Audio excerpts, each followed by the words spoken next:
uma mulher se mata.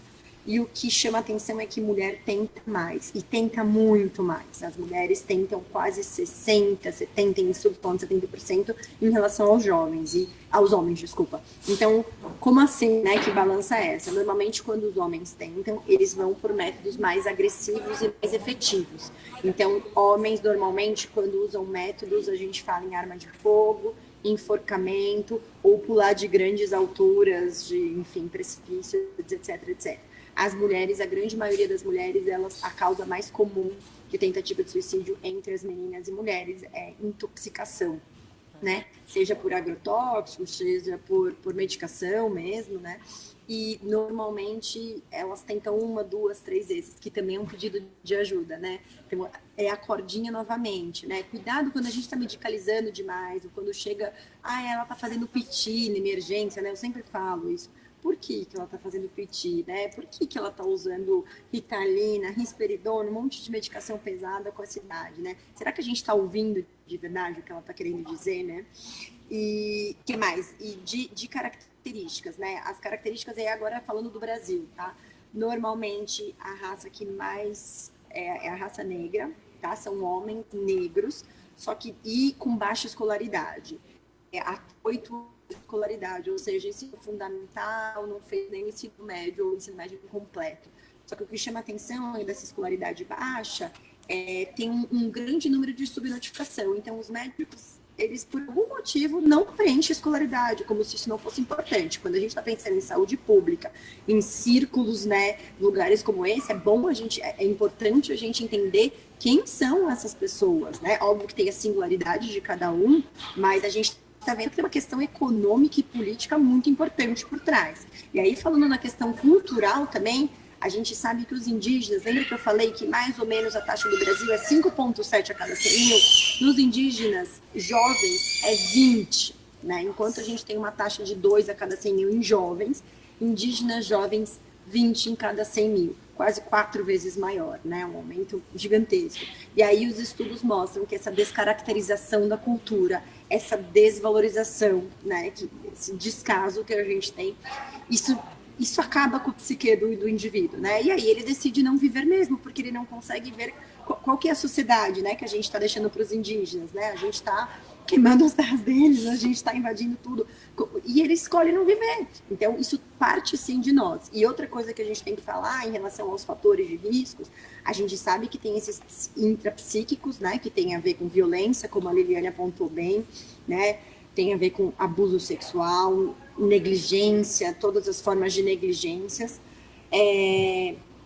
e principalmente também acesso aos meios, né? Então, isso também é um fator de risco. Armamento, uso de medicação. Então, quando você está pensando uma faixa preta, um remédio forte para adolescente, você tem que ter essa noção que você está facilitando meios, né? As nossas políticas públicas armamentistas, né? Eu até brinco que o governo fez em 2019 uma política pública de prevenção ao suicídio, no mesmo tempo que em 2019 liberou agrotóxico e facilitou, né, o aporte de armas. Então a gente está facilitando os meios, né? A gente está na contramão. Se a gente quer fazer uma política pública de suicídio, a gente tem que falar uma língua, né?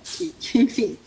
E a outra coisa que eu queria pontuar, que eu acho muito legal, que foge um pouco da pergunta, mas que a Liliane colocou, que ela estava falando da escola, né? A gente sabe que o meio ambiente, e aí não só a família, óbvio que a família tem, mas o meio ambiente, a escola, que a gente sabe que é um meio de convívio, de construção, né, psíquica do jovem, é muito importante, tanto do ponto de vista de identificar, quanto de prevenir. E esse identificar, eu tenho muitos problemas, viu, Liliane? Assim, eu ligo direto para as escolas quando eu tenho adolescentes que já tentaram se matar, ou que pensam, eu sempre tento ligar, fazer alguma ponte. E assim, a grande maioria omite. Se omite, tenta, mas não tenta, né? Eu já fui convidada para dar várias palestras sobre suicídio e eles desistem na última hora, eles cancelam. Parece que eles estão tentando, mas eles têm um medo, né? Tem medo dos pais, né? É que nem, doutora, não coloca no atestado de óbito suicídio, sabe? Vamos varrer para debaixo da tapete, fala que foi sem querer, né? Fala que, né? Então, eu tenho muitos problemas. Eu sempre conto uma história que eu acho ela muito, muito visível, assim. Eu tenho uma jovem que ela é atleta, E ela estava cheia de cut, né? Autolesão. Então ela cortava os 2 braços inteiros. Na consulta, eles chegam de moletom, né? De todo. Então, se você não pede para tirar, você come bola. Mas aí, né, a gente tirou, viu? Mas assim, inteiros, braços, os 2 braços, assim. E aí eu olhei pra ela e falei assim, você joga, né? Ela joga handball. Eu falei, você joga handball? Ah, jogo. Eu falei, mas você joga de manga comprida, né? Como que funciona lá? Educação física, treino? Ah, não, eu jogo de regata. Bom, não tem como você jogar e não ver as lesões da menina, assim, não tem como. Aí eu peguei e falei assim, mas seu treinador, seus colegas, né? E aí, ninguém nunca te chamou, né? O treino é dentro da escola. Não, aí ela me mostrou uma foto do time, ela tá bem na frente, sabe aquelas fotos de time? Dá para ver na foto os braços. Então, assim, é uma omissão, né? Uma omissão do treinador, é uma omissão da escola. Eu tenho muita dificuldade. Eles têm medo, né? Eles têm medo de criar essa roda, esse espaço que vocês promovem. Então, eu vejo isso como uma saída incrível e é importante, sim, a gente trazer as escolas para esses debates, para essas conversas. Muito interessante, as duas falas e até complementares. Quando nós falamos, através de pesquisas recentes, que os jovens, através, seja das próprias famílias ou nas próprios ambientes escolares, muitos estão sem estar, que é a sociedade do invisível, como são tratados, e bem retratado trazido pelas duas, né? Eu gostaria agora de ouvir da professora Liliane, com a ausência de aula presencial, nesse período pandêmico, né, que eu brinco, da pandemia e do pandemônio, onde todos nós entramos num novo século XXI, do mundo do imponderável, como nós podemos contribuir para a construção de círculos de paz nesse mundo cada vez mais híbrido. E também, segundo pesquisas recentes, esse híbrido em termos de ambientes escolares, a predominância será remota, menos presencial. Como é que ficam esses conflitos familiares e tendo estudante, como nós podemos construir esses círculos, talvez até de forma remota? Sim, Lúcia, a professora Kay Pranges, a idealizadora dos círculos de construção de paz, logo no início da pandemia, ela mandou um documento para o Tribunal de Justiça, que depois foi passado para nós, né? Porque nós sempre pensávamos que para trabalhar com círculos de construção de paz precisa ser presencial, né? Daí veio a pandemia e isso tudo acaba sendo desconstruído, né? Quebramos vários paradigmas com essa questão da pandemia, inclusive até consulta médica. Eu mesma estou me consultando online, tem sido super bacana. Inclusive a própria empresa, né? O próprio plano de saúde, quando eu marquei, falou, olha, provavelmente vai ser uma tendência daqui para frente. Então, você tem o conforto da tua casa, né? E como ainda, né, a gente não sabe como vai acontecer, é mais seguro ficar. Assim também tem sido dentro da própria questão da educação. Do dia para a noite, os educadores tiveram que se reinventar. E foi um trabalho, assim, imenso para a questão não só da parte do conteúdo mesmo, né? Mas, principalmente agora, acho que o momento é cuidar da questão socioemocional, principal, né? Cuidar, porque a índice aí, os dados não deixam mentir, de quanta violência, né, doméstica está acontecendo, né, dentro das próprias famílias. Por quê? A questão da convivência, né, o aprender a conviver, que esquecemos do aprender a conviver, né? Então, muitas vezes a família, os pais delegavam, né? O filho entrava lá numa escola de tempo integral de manhã e saía, muitas crianças já saem, já vão para casa e mal veem o pai, porque já dormem, e tiveram que aprender a conviver com seus próprios filhos. Eu acho que isso foi importante, até para ter uma convivência, estar mais próximo, e também tem um lado ruim, que é o lado que as crianças muitas vezes acabam recebendo muita violência de todos os aspectos, né?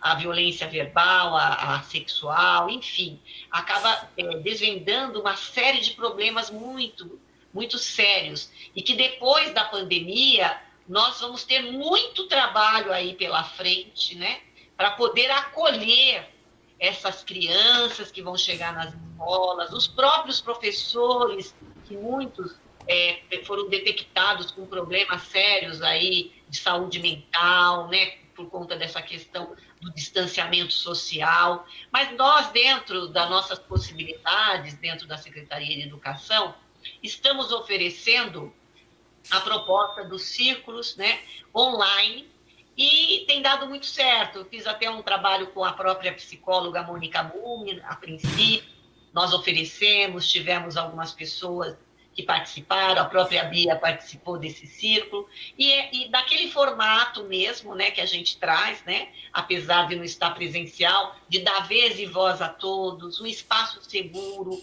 para ouvir de uma maneira empática, né, desconstruindo julgamentos, é uma maneira da pessoa poder falar. Então, isso que nós pretendemos estar ainda continuando com esses trabalhos aí dentro da educação, e também no pós-pandemia a gente poder acolher as pessoas. E a doutora traz alguns fatos muito relevantes aí, né, da questão de como que a gente também trabalha, né, com essa questão do suicídio, porque é um tabu, né, as pessoas, né, Felipe varrer tudo debaixo do tapete, não falar, a própria família fala. É uma cultura que a gente traz da não verdade, né? De não expor as coisas, mas as coisas não melhoram, elas só aumentam. Então, precisa, sim, falar sobre essa questão do suicídio, mas de uma maneira correta, por especialistas no assunto, que saibam como falar, palestras de prevenção, né? Da questão do próprio suicídio. É muita dor. Nós tivemos também numa escola, inclusive uma escola que a nossa atual secretária de Educação estava como gestora, diretora. Houve um suicídio de uma aluna, e o quanto isso afetou a todos, não só apenas a família da aluna, né, a mãe, mas afetou a escola no todo. É algo assim, uma dor, né? Os próprios colegas da menina, os próprios professores. Então, a gente teve que fazer um trabalho muito grande dentro da escola, e implementamos nessa escola o primeiro núcleo de educação para a paz, para poder trabalhar o quê? Valores, para poder trabalhar essa escuta, para poder ouvir esse aluno, né? Porque muitas vezes aquele aluno que ele, conforme a doutora traz, né, que ele é violento, ele traz essa violência dentro dele e ele põe para fora. Mas há muita preocupação para ele fica calado o tempo inteiro, porque esse também explode muito mais do que aquele que consegue, né? Então, o olhar que o educador, o professor, precisa ter para cada um, prestar atenção no seu aluno, olhar nos olhos, né, de cada um. Não é mais um número, mas sim é um ser humano que está ali, que precisa da atenção. E muitas vezes a gente, com essa sociedade que nós estamos vivendo, sociedade líquida, né, que nem diz Bauman, é tudo muito rápido, é tudo muito corrido, ninguém olha, ninguém presta atenção. E também a questão do uso da tecnologia de uma maneira que não é boa, né? Que traz muitas questões muito tristes, porque também impulsionam muitas vezes a questão do suicídio, como o cyberbullying, como a questão que quando você olha lá no Instagram, no Facebook, nossa, ela tem um monte de amigos, está sempre em festa, está sempre feliz, né? Então, aquele falso, né? Aquele falso momento que a pessoa é feliz, e às vezes ela só chega lá para tirar foto, não sabe nem quem é aquela turma, mas isso para a pessoa que já está, né, sofrendo com dores muito sérias, de não conseguir fazer amizade, de não ter um namorado, de não ter um amigo, isso tudo vai causando muito mais dor, não é, doutora? Então, isso as próprias redes sociais, elas trazem muita questão, né, de disparar um gatilho da ansiedade, da depressão e, às vezes, né, muitas vezes, infelizmente, do próprio suicídio. Muito bem, Liliane.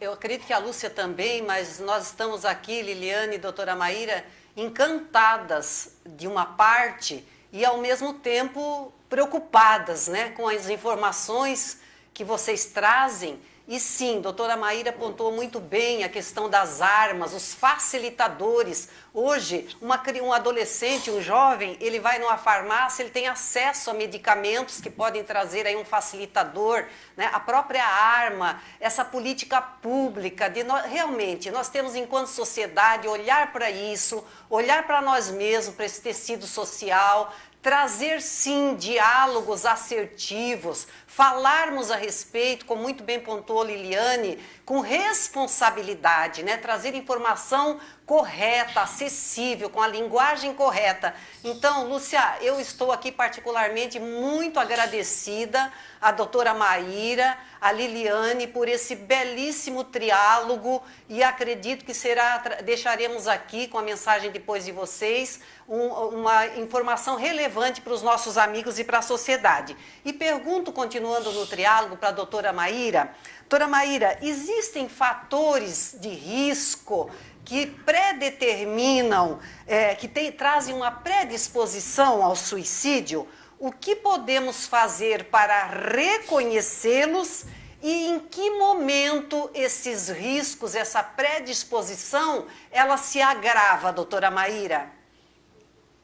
Sim, a gente tem fatores de riscos, como eu falei, né? Os intrapsíquicos, os situacionais, os ambientais, né? Os intrapessoais, os ambientais e os situacionais. E da nossa parte, esses fatores de riscos intrapessoais, então, identificar a história de cada um, né? Principalmente que a gente falou de violência.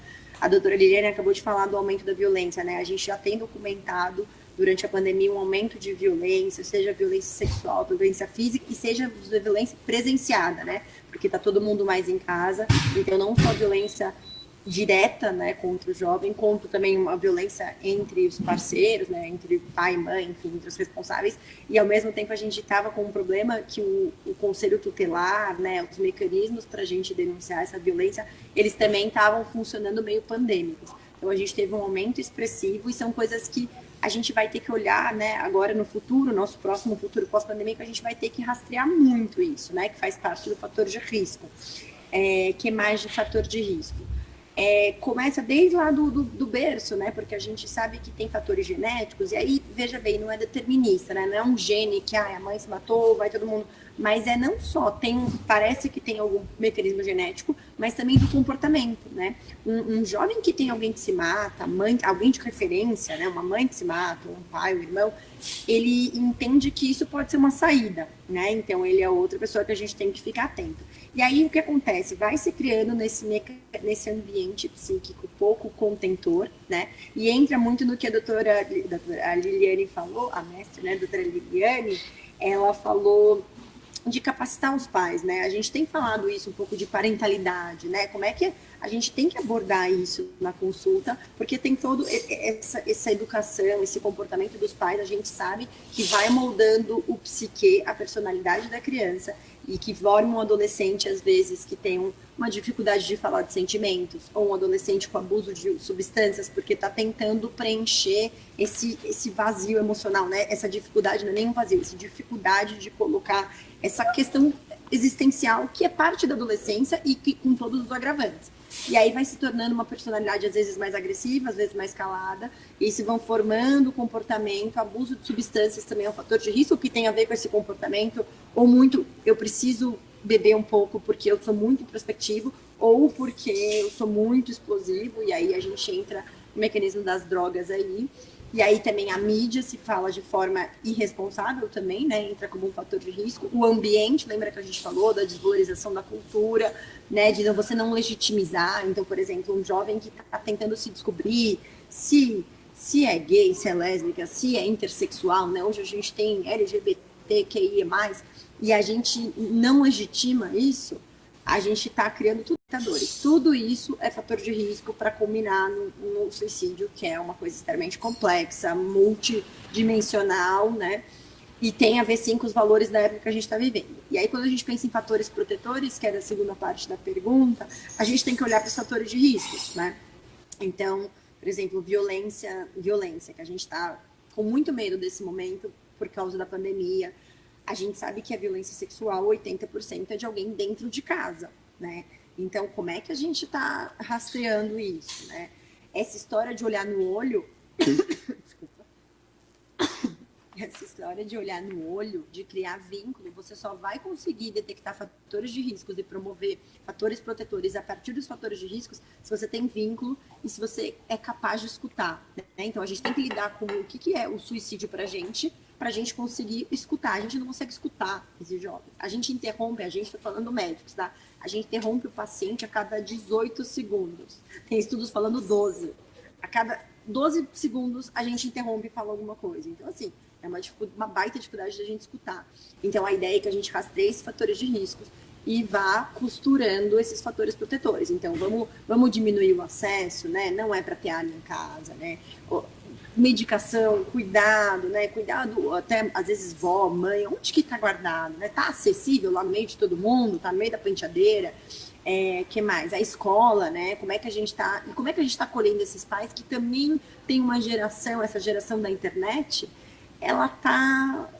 a gente está precisando conversar mais de parentalidade. E aí, voltando, a internet também pode ser um fator de risco extremamente importante. Né? Essa história do Instagram, né, que a gente estava, Liliane pontuou, que a gente vai se comparando, ele é um vejador, né? Ele é o termômetro da inveja, né? E aí as pessoas vão putz, e fala, né? A gente não pode falar sobre isso, o mito, né? Senão a gente incentiva. Aí eu sempre falo, gente, os adolescentes, eles estão postando, alguns, né? Alguns estão postando carta de despedida no Facebook e no Instagram. Como é que a gente fala que não tem que falar sobre isso? E eles estão gritando na nossa cara, tipo, gente, oi, olhem para cá, né? Falem sobre isso. Vamos melhorar, pais, vamos melhorar, educadores, vamos melhorar, médicos, vamos melhorar muito, né? Então, é mais ou menos isso. E aí também entra em várias questões, né? Tempo de consulta. Não adianta uma consulta de 5 minutos. Eu não consigo perguntar da família, da escola, enfim, da sexualidade, das drogas, numa consulta de 5 minutos, né? O SUS propõe uma consulta de 15. Eu me recuso. Eu falo, olha, você quer que eu atenda a pediatria pelo menos meia hora, pelo menos. Então, acho que é mais ou menos isso. Mas é saber escutar e puxar o fio, né, da escuta. A hora que falou, puxa, ele tá pautando, ele tá dando a pauta para você, sabe? Saiba ouvir e acolher isso. Interessante o que a doutora traz e fez o link com a que Liliana também falou, e que vem sendo tratado, principalmente agora que só se fala do documentário do Dilema das Redes, onde eles falam exatamente que os jovens estão tendo comportamentos viciantes, obsessivos, que podem redundar até em suicídio, etc., que foi trazido pela doutora Maíra como a inveja, sim, na medida que está todo mundo feliz com o tênis de marca e ele não o tem. E eles ainda comentam no documentário que a rede de usuários, tão qual a rede de drogas, né, dos drogaditos e etc. Como, professora Liliane, nós podemos, já que estamos num novo momento, num novo paradigma, tratarmos através dos círculos de construção de paz para resgatar esse equilíbrio, porque a tecnologia ela é fundamental. Olha nós aqui batendo um papo gostoso graças a ela.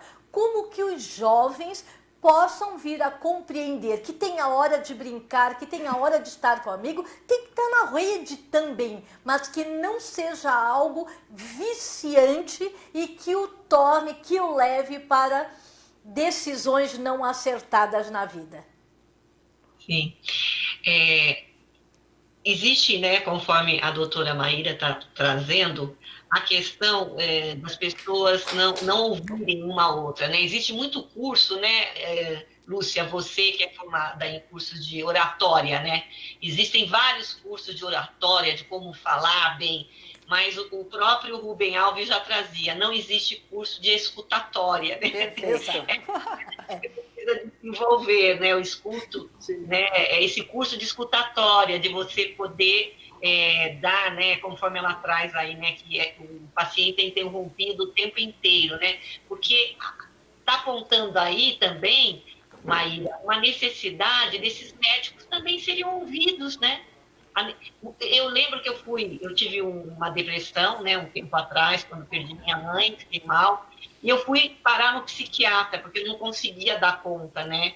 e o psiquiatra, muito atencioso, eu cheguei lá para falar com ele, ele desabafou muito mais. Eu saí de lá, falei para meu marido, eu fui falar, mas eu não consegui falar nada. Ele contou a vida dele inteira para mim. E os problemas que ele tinha. Foi muito engraçado isso. E me marcou bastante, né? Porque também, né, a gente vê o médico, mas o médico é humano, o médico também precisa, né, ter esses espaços para falar da dor, do sentimento, porque você vive o tempo inteiro, né, também ouvindo pessoas doentes, em hospitais, e agora com a pandemia ainda na linha de frente, né, que são verdadeiros heróis. Então, há necessidade também de uma escuta para os médicos também, né? Mas trazendo aqui a resposta à pergunta que você falou, sobre como que a gente pode melhorar essa questão dos círculos, né, dentro desses espaços, né, de como oferecer. Você pode repetir a pergunta, Lúcia, sobre os círculos? Como nós podemos tratar através dessa fantástica metodologia dos círculos, que embora a tecnologia seja importante, mas ela não pode ser viciante, a ponto de perderem os jovens a identidade. Sim, então acho que tudo precisa ser ponderado, né? Nem muita tecnologia, nem muito se afastar do humano.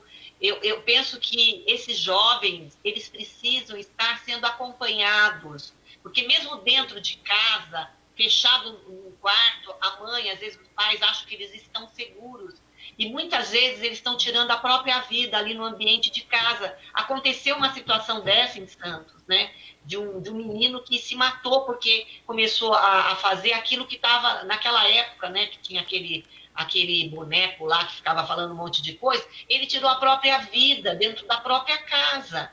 Então, é importante os pais prestarem atenção o que eles estão também fazendo, né? Porque tem muitos jogos hoje que estimulam muita violência, matar, o tempo inteiro, né? Instigando. Então, até que ponto, né, isso é muito prejudicial para a saúde psíquica, porque às vezes eles não sabem, né, diferenciar a realidade, né, do que é o imaginário, e principalmente quando haja alguma propensão, conforme a doutora Maíra traz, né, de alguma questão de patologias mesmo, que a gente não sabe, né?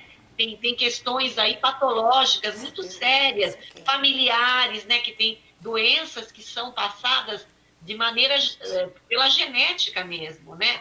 Então, isso tudo precisa cuidar. A depressão é uma delas, pelos meus estudos.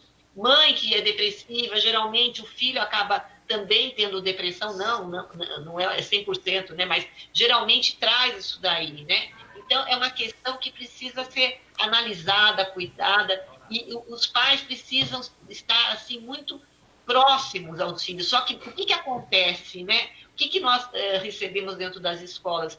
Que as crianças, muitas vezes, elas chegam muito tristes em casa, porque elas chegam para querer conversar com os pais ou a mãe, e eles ficam muito dentro do próprio computador, dos telefones, e não dá atenção para os filhos, não dá. Então, as crianças começam também a ter vários problemas, porque nós somos... Eu fui criada numa época que meus pais não tinham essa questão de tecnologia, e hoje, os jovens, os pais que são jovens, é a vida deles, é computador, é celular, é o tempo inteiro. E muitas vezes a criança fica deixada de segundo plano, não tem quem olhe. Ou então, o que é pior ainda, né, doutora? O próprio pai e a mãe coloca lá na mão da criança já o celular para mexer, ou então dão aqueles tablets para fazer joguinho, como se fosse uma babá eletrônica. Então a criança fica ali recebendo aqueles estímulos que, na verdade, são prejudiciais para a vida adulta.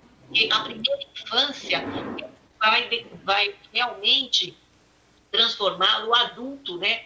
Na fase adulta, a personalidade. Por isso a importância dos estímulos das crianças na primeira infância, do brincar mesmo, né? Do brincar. E não esse absurdo que a gente vê muitas vezes a criança pequena, já lá com vai dar o tablet, dá lá o celular, fica brincando o tempo inteiro com aquilo e não brinca mesmo com brincadeiras sadias para estimular uma série de neurônios importantes que vão ajudar, né, quando eles chegarem numa vida adulta. Nossa, tudo muito relevante que Liliane traz, doutora Maíra. E é uma pena que o tempo passa muito depressa, né, gente? É uma loucura. O relógio, quando a gente está falando de coisas relevantes, parece que fica mais rápido ainda. Então, quase partindo para o final do nosso encontro, eu gostaria de... A gente tem falado muito em tecnologia, né? E doutora Maíra, já em outro encontro que nós tivemos oportunidade de assisti-la, ela fala que nós estamos hoje com fatores agravantes que entram na tecnologia 4D, mas nesse 4D não é da alta tecnologia e da informática não, né? Não é o 5G, é da depressão, da desesperança, do desamparo, do desespero, que são fatores agravantes que levam ao suicídio. Então é preciso sim de círculos, de lugares seguros de espaço de escuta e por assim vai, né? Doutora Maíra, o suicídio é um ato de covardia? Dá para classificar? E sob a ótica da medicina, da saúde ambiental, da saúde mental, que recado, que mensagem a senhora deixaria para nós, para esse jovem adolescente, para essa família? Então, é um ato de covardia, doutora Maíra? Qual o recado que nós podemos deixar? Eu queria até comentar a fala da Liliane, mas eu vou começar por essa pergunta, porque é muito importante. Jamais, né, a gente dizer nem que é um ato de covardia, nem que é um ato de coragem, a gente está julgando, e isso é um mito, né? Entra naquele chavão daquelas frases que as pessoas que se matam não avisam, que é um ato de coragem ou de covardia, que tudo isso é mito. Já foi, assim, isso aqui é tão antigo, os estudos de 2004 falam que isso é mito, né? Que as pessoas avisam, 2/3 das pessoas que se matam avisam sim. E quando a gente está falando se é covardia ou coragem, a gente está colocando a nossa visão e isso não ajuda, né? A gente tem que trabalhar a nossa visão para lidar com isso sem julgamentos, né? E essa é a maneira da gente ajudar. Se a gente julgar, a gente não consegue ajudar esse jovem. E a gente sabe que a pessoa que chega no pronto-socorro, que normalmente a gente atende e fala, ai, olha que covarde, nossa, olha que corajoso, 1%, né? É a ponta do iceberg. A cada uma pessoa que tenta e chega para a gente no pronto-socorro, tem pelo menos 100 com pensamento, com ideação, e a gente precisa, em outros espaços, reconhecer essas pessoas. Só para dizer, em relação às redes também, que eu gostaria só de pontuar alguma coisa, e aí eu entro também na saúde mental, a gente falou do dilema das redes, bem importante, bem impactante, e eu adorei que eles comecem falando da responsabilidade deles, né? Então, o CEO do Google, do Facebook, do Instagram, de repente eles se sentem responsáveis. E que bom, gente, se todo mundo se sentisse responsável pela saúde mental do próximo, né? Do seu trabalho. Eu falei, na pandemia a gente está te questionando o que é trabalho essencial. Cara, se você vende só anúncio no Facebook, você precisa se questionar, né? Não dá. Então, assim, eu gostei muito disso, dessa responsabilidade que a gente está falando, que eu volto na frase da Eliane Brum, né? Ou a gente se responsabiliza pelo que está acontecendo, ou não. Então, isso já me pegou no dilema, logo no começo. E aí, falando da internet, especificamente nos jovens, está muito bem associado, vários estudos mostrando, quanto maior o número de tempo-tela, a gente diz tempo-tela na medicina, significa computador, tablet, televisão, celular, né? Quando a gente fala tempo-tela, a gente está incluindo tudo. Quanto maior o tempo-tela, maior o risco de depressão, né? Tá intimamente relacionado a maior risco de suicídio. E aí, o que a sociedade brasileira, a sociedade americana de pediatria fala em relação ao tempo-tela? Eles falam que um adolescente deveria usar no máximo 2 horas por dia. Parece até piada, né? Aí a gente questionou até assim, bom, e aí na pandemia? Assim, só na escola eles ficam pelo menos 4 horas, né? Nas reuniões, no círculo, como é que a gente vai limitar 2 horas se eles estão fazendo atividades extremamente importantes? Então, um recado que eu queria deixar, principalmente pandêmico, que muito mais importante do que as horas na tela, e aí tela, entendam tudo, é supervisionar, né? Participar. Então, primeiro, onde que essa criança, esse adolescente está usando o computador? É dentro do quarto, às 3 horas da manhã, da meia-noite às 3? Tá errado. né?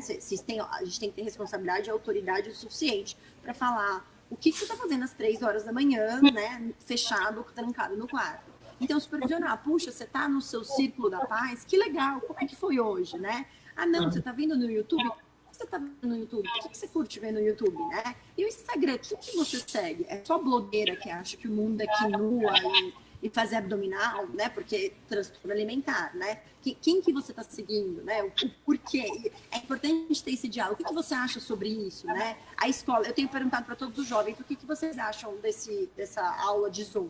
Eles estão achando um saco. E aí você vai puxando, né? Mas por quê? Como é que dá para melhorar, né?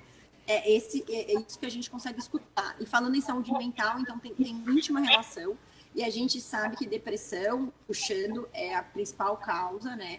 A gente sabe que quase 90% da ideação suicídio e do suicídio está relacionado com crianças com algum tipo de transtorno mental. O mais comum, depressão, esquizofrenia também é comum e bipolar também, e transtorno de personalidade, que entra nesse borderline, histriônico, que a gente não fecha na adolescência, mas a gente tem começado a fechar sim, né? Porque é coisa mais de adulto. A gente sabe, outro dado que acho que é legal falar, que 50% dos transtornos ansiosos, depressivos, eles começam na adolescência, né? Então, aquele adulto jovem que começa a tomar medicação, se você faz uma retrospectiva, você vê que o problema já estava lá na adolescência. Então, a gente tem que capacitar também os médicos a saber rastrear sobre isso, né? E o que tem que chamar atenção, o que acho que vale deixar. Quando a depressão no jovem, ela é um pouco diferente da depressão do adulto, né? A depressão, a gente acha que putz, não sai da cama, né? Tá deprimido, tem olheira, tá mal, não se arruma. No jovem, cuidado. Pode se apresentar assim, mas pode se apresentar principalmente misturado com uma ansiedade, aquelas pernas inquietas, alteração de sono, né? Criança adolescente tá trocando noite pelo dia, não tá legal. Transtorno de alimento, então, ou comer muito ou comer pouco, que às vezes fala, depressivo só come pouco. Pode ter comer demais, né? Que a gente fala que é hiperfagia.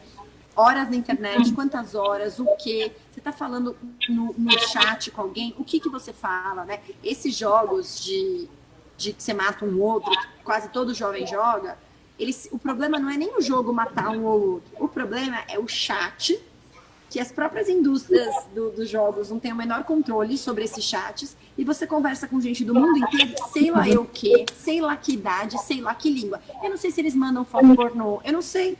Eu tenho que confiar nos jovens, então os pais têm que ter essa supervisão. Que mais? Abstencionismo escolar, né? A gente tem que ficar atento. Aquela criança que estudava, adolescente que ia para a escola, de repente começa a faltar, ou começa, putz, eu fazia parte do círculo da paz, tinha meu encontro com os amigos, eu curtia. De repente falta, vai perdendo, vai dando as coisas, vai falando, olha, meu computador, se você quiser, isso tem que chamar atenção, tá? Tudo isso tem fator de risco para suicídio, mas antes a gente tem que saber diagnosticar e encaminhar os transtornos depressivos e ansiosos. Esse é o meu maior recado de saúde mental. A depressão, né, vai passar as doenças crônicas. Se as pessoas estão morrendo de doenças crônicas, a gente está encaminhando para a segunda maior doença do mundo. Então a gente tem que se capacitar, a gente tem que trabalhar. Isso que a Liliane colocou, me senti muito acolhida, né? Quem que está acolhendo os médicos? Porque às vezes a gente não quer ouvir porque tá difícil pra gente, né? Então, ou a gente se sente responsável por todo mundo, então se sente responsável pelo médico que não tá conseguindo rastrear, pelo educador, ou a gente, eu não sei para onde vai encaminhar. E os jovens estão mostrando pra gente que a gente não tá indo pro caminho certo. Acho que todos nós temos que nos responsabilizar. Acho que essa é a minha mensagem, assim. E acho que o dilema das redes, a hora que o CEO do Google fala que ele se sente responsável por a gente estar viciado nos ícones, é esse o caminho. Se todo mundo se responsabilizar pelo seu trabalho e falar, opa, e olhar para o jovem, que é, né, que não necessariamente meu filho. Eu contei eu peguei um Uber, eu vou terminar com essa história. Eu peguei um Uber esses dias, eu estava indo para o hospital, e eu dei parabéns, que o Uber estava de máscara, tinha aquela proteção. E eu falei, como é que é para você trabalhar? Você pegou Covid, eu também tô na linha de frente, né? Conversando. Ele pegou e falou assim, ixi, isso aí, eu uso aqui, mas assim, ninguém tá nem aí, doutor. Tá todo mundo na praia, tá todo mundo no aeroporto, tá todo mundo viajando. Aí eu peguei e falei assim, entendi, não, entendi, mas assim, a gente tem que fazer a nossa parte, né? E talvez não seja por nós, talvez não vai acontecer nada comigo, mas talvez com os velhinhos que eu encontro no corredor do hospital, que eu nem atendo. Aí ele, não, doutor, é cada um por si, o mundo é cada um por si e tal. Aí ele pegou e falou assim, mas eu só me preocupo com a minha filha, porque eu tenho uma filha pequena. Aí eu peguei e falei assim, eu não tenho filho, ainda bem que eu não penso cada um por si, né? Porque eu atendo as crianças, as suas crianças. Então, se eu não me responsabilizo pelo outro, que não seja o meu ciclo, aí ele ficou meio, eu falei, eu atendo bebês, como é que eu vou falar que eu não tô nem aí, que o Covid não me mata? O Covid não me mata, gente, já entendi que eu não vou morrer de Covid, mas eu atendo as crianças dos outros, né, a família dos outros, adolescentes dos outros. Então, eu acho que a ideia é a gente tentar se responsabilizar e tirar esse individualismo, e eu acho que o círculo, essa história de, né, só do fato, a imagem que eu tenho de contação de histórias no círculo é se responsabilizar pela história e pela vida dos outros e que não necessariamente é do meu ciclo, né? A gente está aqui num ciclo Perfeito, de pessoas doutora. que se encontramos por aqui. Perfeito. Então, eu acho que é isso. Perfeito. Muito bem. Liliane, por gentileza, né, dentro ainda da linha de quem cuida, como que nós não existem respostas certas, não existem fórmulas mágicas, nós sabemos isso. Mas como você vê que nós, como cidadãs aqui, podemos acelerar através de círculos de construção da paz, ou dentro dessa metodologia rica, para acolher pais, professores, médicos, educadores em geral? Porque isso já é para já, não dá para postergar. Eu penso que isso daí é o futuro, né? Que a gente possa começar agora para poder isso realmente virar uma cultura, né, do diálogo, né? Uma cultura do diálogo. Mesmo as pessoas que não tiverem a formação, a metodologia, que possam fazer círculos de diálogo mesmo, rodas de conversa, né? Para resgatar o quê? Aquilo que nós perdemos, né? Com toda essa tecnologia, a gente foi desaprendendo a conviver. Hoje em dia, muitas vezes, o pai, eu tenho uma amiga que fala com o filho dela dentro de casa por mensagens, porque o filho só responde por mensagem. Ele já está acostumado, é uma cultura. E quando ela liga, ela fala, mãe, por que você me ligou? Manda mensagem. É engraçado, né? Vai mudando, né? Hoje em dia, realmente, você para e vê. Antigamente, você ligava para as pessoas e conversava com elas, né? Pelo celular, ou para poder dar também uma mensagem de aniversário. A primeira mensagem que eu recebi, eu me lembro até hoje, pelo WhatsApp, de feliz aniversário, eu achei aquilo tão um absurdo, eu julguei. Eu falei, gente, como assim, né? Mandar uma mensagem, era a pessoa da família, uma mensagem pelo celular, por que não me ligou, né? E você sabe que hoje em dia eu também faço isso. Então, a gente vai desconstruindo, só que a gente precisa resgatar esse humano. E nós precisamos, sim, viu, propiciar cada vez mais esses espaços de diálogo, para que as pessoas possam falar, né? Falar dos seus sentimentos. E dentro da proposta dos círculos, nós trabalhamos com a questão dessas histórias. E que histórias são essas? As minhas histórias, da minha humanidade. E o círculo, ele é mágico, a gente costuma dizer que ele é mágico, porque ele nos aproxima pela história do outro. Quando eu começo, às vezes eu tenho um preconceito contra aquela pessoa, dentro do meu trabalho eu faço um julgamento, porque ela chega sempre atrasada e tudo mais. Depois, dentro do círculo, como já aconteceu, é desvendado que ela mora longe, que ela pega não sei quantas conduções para chegar. Então, por isso que ela chega. Ela tem uma criança pequena, que ela ainda deixa lá na creche. Então, isso tudo vai desconstruindo o meu pré-julgamento e começo a olhar essa pessoa com um novo olhar. Eu acho que é isso que nós precisamos, desconstruir os julgamentos, né? Nos aproximarmos das nossas humanidades, saber que todos nós temos dores, temos sentimentos, trabalhar muito com essa questão da empatia, né? De se colocar no lugar do outro, né? Não fazer para o próximo aquilo que eu não desejaria que fizesse para mim, né?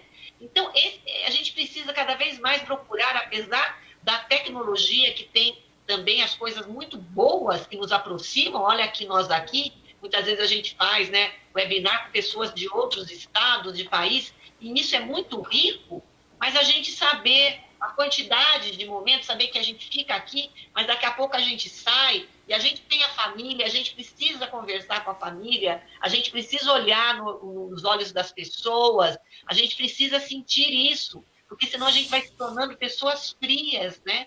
Então, muito importante, viu, Lúcia, que a gente possa realmente propiciar esses espaços, né? Que são espaços de transformação, espaço de cura, muitas vezes, né? Então, o que eu trouxe a princípio da questão daquela menina que se suicidou, ela trouxe as questões que a doutora Maíra falou. Ela encontrou dentro de casa os remédios que o pai tomava. Então, esses remédios ela tomou. E por que ela tomou? Porque ela estava sofrendo abuso pelo próprio pai. Então, olha aí, olha as questões, né, que se repetem, né? Tudo tem um fundo, né? Tudo tem um fundo. E a importância, muitas vezes, de dentro de casa, a mãe, né, também observar muitas coisas, né? Observar o filho, observar a filha, pelo diálogo, deixar esses espaços, porque às vezes por medo, muitas vezes a filha não fala, não conta, né? Então, ter que pensar nessa conexão, nesses vínculos, né? Ter vínculos dentro de casa, né? A família ter um vínculo. E para isso precisa do diálogo, um diálogo franco, né? Um diálogo verdadeiro, né? Que seja, mas que saiba como se colocar, não de uma maneira violenta, né? Porque a gente trabalha muito com a questão da comunicação não violenta, né? O quanto uma fala assertiva, né? Você traz, né, para os seus filhos, ao invés de você já lidar com o negativo, você começar com palavras positivas, você é ótimo, né? Não frisar, não reforçar o negativo. Você não pode, mas não posso por quê? Né? Explicar, né? Conta uma história, explica a situação. Eu acho que tudo isso é muito importante dentro das famílias. E a igreja, né? A família é a primeira igreja. Então, a gente precisa trabalhar com esses valores familiares, né? Para que a gente possa também ser pessoas melhores e lá fora também a gente poder passar essa imagem, né? De ser bom, né? De ser bom, como é bom ser bom, né? Muitas vezes a gente recebe tantas coisas ruins. Santo Agostinho já dizia, né? Você recebe muitas vezes tantas coisas ruins, mas tudo bem, ressignifica, não é porque você está recebendo que você tem que ser mal, né? Vamos procurar, né? Sempre pensar e olhar com o olhar humano, sempre pensar no bem, né? E independentemente do que você receber, né, que a gente não alimente esse ciclo da violência. Eu recebo a violência, eu vou alimentar a violência porque eu também vou ser mais violenta. O mundo não precisa de pessoas que estão melhores de briga, mas de pessoas que tenham mais bondade. Porque brigar é a coisa mais fácil. Perder a razão, xingar, isso é muito fácil. O difícil é você ser diferente, é você ser resiliente, é você ter o olhar humano, é você entender que aquilo que você está recebendo não é para você. Isso não é para mim. E ressignificar. Então, que a gente possa cada vez mais ter esses espaços aí e que a gente possa refletir em tantas coisas boas. Foi um prazer estar aqui com vocês, nessa temática muito relevante. Olha quantas histórias, né? E quantos temas saíram daqui. Só tem Liliane, é verdade, Liliane. Você e Maíra, doutora Maíra, trouxeram falas maravilhosas. Dá até um pouco de pena, né? Ah, que pena que vai acabando, mas... De verdade, né? Nós vivemos numa sociedade fragilizada, numa sociedade altamente vulnerável. E hoje nós falamos muito do adolescente, da criança, mas principalmente do adolescente. Por que nós trouxemos enfatizamos a questão do adolescente? Porque nós pensamos sim em regar as boas sementes, né? Em multiplicar boas ações, bons exemplos, para que a gente no futuro tenha uma sociedade sustentável de verdade, equilibrada no seu social, no ambiental e no econômico. Eu não poderia deixar de registrar, viu, Lúcia, Maíra, Liliane, hoje é o dia do idoso.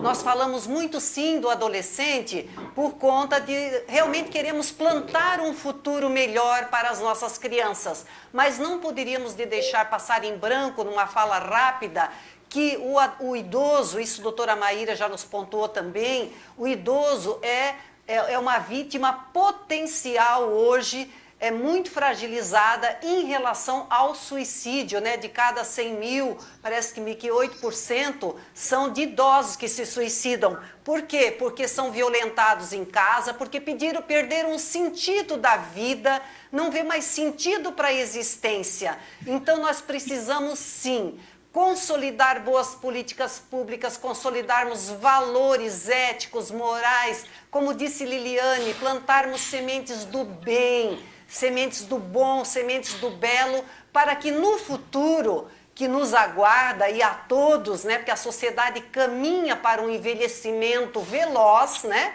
Muito em breve nós teremos aí 50-50, né, 50% de idosos na nossa sociedade atual. Então, de minha parte, doutora Maíra, Liliane, que prazer encontrar vocês, que satisfação nós conversarmos sobre esse assunto tão denso, com tanta leveza. Doutora Maíra, em especial, nos alegra muito e nos dá muita esperança de futuro, até me emociona, porque nós temos uma jovem, como a senhora, como você, especialista, sabe? Mas não é porque é especialista na pediatria, na medicina, porque é uma especialista em gente, em construir e acolher gente. Então nos dá sim esperança de um futuro melhor, porque é o jovem que está assumindo para si. Eu brinco com Lúcia, né, Lúcia? Que nós já estamos assim na curva, porque a gente sobe, depois a gente começa a descer, né, gente? Começa a fazer um U, que é a volta para casa, que é a volta para aquele lugar de onde a gente veio, que é a casa do Pai. Então eu digo assim, ó, nós já estamos sim na curva lá do U, mas que felicidade que nós temos esses jovens que estão subindo essa curva e que nos garantirão um futuro melhor. Lúcia, minha amiga, tece essa teia aí para nós encerrarmos e darmos a nosso até logo para nossas amigas aqui. Eu quero parabenizá-las porque enriqueceram nossa tarde, sem dúvida, né? Lembrando que quando nós falamos, não esquecemos dos longevos, dos matures, não. Porque são exemplo, inclusive, para as crianças e para os jovens. Mas eu acho que vale deixar como uma reflexão que a esperança da colheita está nas sementes.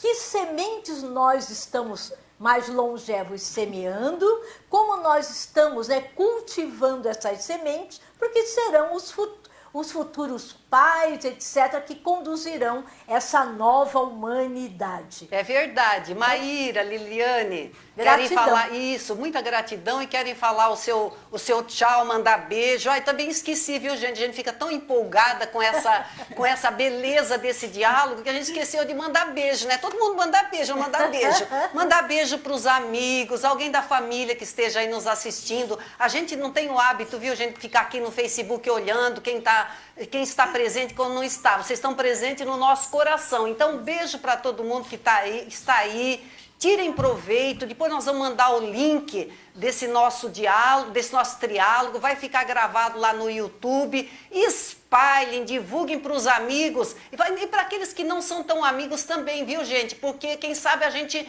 dá uma cutucadinha lá no coração. Queridas, digam o seu até logo. Manda um beijo aí para quem vocês quiserem. Gratidão mais uma vez por estarem conosco. Liliane, pode ser você. Eu só tenho que agradecer as pessoas que estão nos ouvindo, né? Os amigos que devem estar aí também. Só gratidão aí por estar nos acompanhando e pelo convite de ficar ao lado aqui dessa médica tão jovem, tão humana, né? Com tanto conhecimento. Que bacana, é isso mesmo, Bia, que você traz. Saber que nós já estamos num outro patamar, e estão chegando esses jovens, né, humano, com olhar humano, com muito estudo, né, para poder ajudar cada vez mais as pessoas, principalmente nessa área, né, que é da psiquiatria, que é tão importante, né, as pessoas cuidarem, né, saberem, né, porque muitas vezes as pessoas não sabem que profissional procurar, sabe que tem algum problema na cabeça, mas tem medo de ir para o psiquiatra, porque acha que vai achar que é maluco. Então, tem ainda os preconceitos, infelizmente, dentro da sociedade. E para que a gente possa derrubar esses tabus, é preciso cada vez mais ter esses espaços, né, para que as pessoas possam esclarecer as suas dúvidas, que possam saber aqui que a doutora Maíra, né, uma jovem aqui, ela é uma pessoa que está pronta para poder ajudar, né, os jovens, a família. Acho que nós estamos aqui para isso, né? Jesus Cristo já nos trouxe, né, essa missão de estarmos aqui. Qual é o nosso legado? O nosso legado é estarmos aqui para servir, para doar, né? Não é nem muito para receber. E quando você se doa, quando você serve as pessoas, você recebe muito mais do que você doa, do que você recebe. Perfeito, Liliane. Quero trazer uma frase da Eleonora Roosevelt, que ela traz aqui, ó. Não basta falar de paz, é preciso acreditar nela. Não basta acreditar nela, é preciso trabalhar por ela. E é isso que nós estamos fazendo aqui, cada um dentro do seu trabalho, como beija-flores, né? Que vai de biquinho em biquinho, né? Aquela fábula que ele vai lá tentando apagar aquele incêndio imenso dentro da floresta, né? E vai lá, né, com o biquinho e fazendo, até que pergunto para ele, o que você está fazendo, né, com esse biquinho apagando? Você não vai apagar nada. É o que a doutora Maíra falou, eu estou fazendo a minha parte. Então é isso que nós estamos fazendo aqui, a nossa parte, e bem feito, né? Que a gente possa cada vez mais, ou dentro da educação, dentro das empresas, dentro da saúde, que a gente possa propagar sempre a cultura de paz, a não violência e o servir. Muito obrigada. Obrigada a você, Liliane. Doutora Maíra. Gente, queria agradecer. Acho que eu recebi o melhor elogio que eu poderia receber de vocês, que é merecido, humano, merecido. Né? Acho que é melhor do que qualquer currículo. Acho que continuar sendo humana mesmo, porque a gente vai perdendo humanidade um pouquinho quando a gente cresce e quando a gente vai virando médico e cada vez mais especialista. E acho que ouvir isso é muito importante e é seguir, né? Seguir esse caminho que acho que... Obrigada por essas palavras, Beatriz, Lúcia, Liliane, foi um prazer. E a gente tem uma tarefa muito árdua daqui para frente, que vai ser nossa inserção, né? Porque, por enquanto, o Benito, que é um ebiatra muito famoso, né? Muito querido, que fala que a gente agora é cabeças flutuantes, né? E aí, como é que vai ser esse contato, né? Como que a gente vai reinserir esses jovens uns com os outros, deixar de ser cabeça flutuante e sentir o toque, o cheiro, que vai ser difícil. Então, a gente tem que conversar sobre isso, como é que a gente vai se reinserir assim que for possível, assim que essa pandemia passar. Então, gratidão, isso, Maíra, gratidão por disponibilizar o seu tempo, Liliana também. Com você, Lúcia, para a gente encerrar. Bom, é agradecer e convidar o nosso público para estar mensalmente conosco no Triálogos, sempre com temas importantes e relevantes e com pessoas que fazem a diferença nos universos onde atuam. Gratidão a todos e uma boa tarde. Muito obrigada. Tudo de bom.